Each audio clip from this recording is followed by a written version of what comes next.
Tous les triathlètes chevronnés vous le diront, nager en eau vive et s'entraîner en piscine, ça n'a strictement rien à voir. Pour gérer au mieux les conditions météo, la foule qui vous entoure ou encore le stress lié à la compétition, mieux vaut avoir un bagage technique conséquent.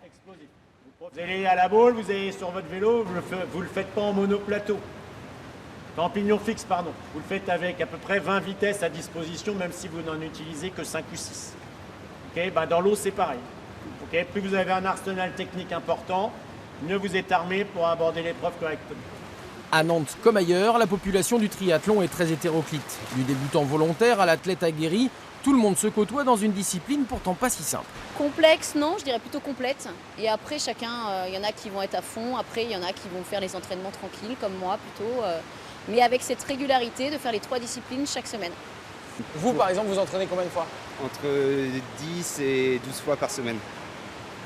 Voilà, donc idéalement nager le midi et le soir courir ou faire un entraînement de vélo.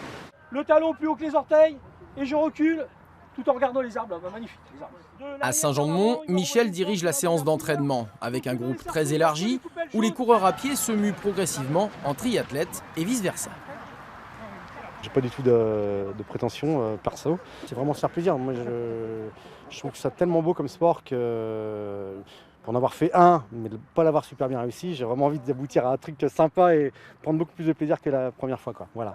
Il faut s'habituer à passer de la position horizontale à la position verticale comme ça, quoi. Donc c'est aussi un peu compliqué. Enfin, il faut que le corps suive et tout. Donc je pense que les entraînements enchaînements, c'est les plus importants.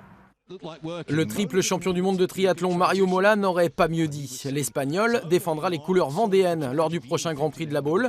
Un gros coup médiatique, mais surtout sportif. Ça ramène une dynamique au niveau du club. C'est vrai que tous les adhérents sont vraiment contents et sont même surpris, agréablement surpris de cette arrivée. Pour les gamins, c'est vraiment une image qui est très très forte. D'avoir un élite numéro 2 mondial, ancien champion du monde, arrivé dans l'équipe, c'est vraiment super.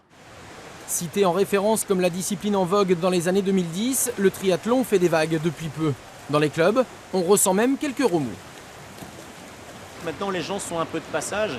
Ils viennent, ils découvrent, ils s'équipent, ils restent 1, 2, maximum 3 saisons. Puis après, ils estiment qu'ils ont fait le tour et ils vont passer sur d'autres disciplines. On est plus sur la notion de défi ponctuel? Tout à fait. Les triathlètes de la région seront nombreux au départ de la 32e édition du triathlon de la Baule, avec un souhait commun, que le beau temps soit de la partie.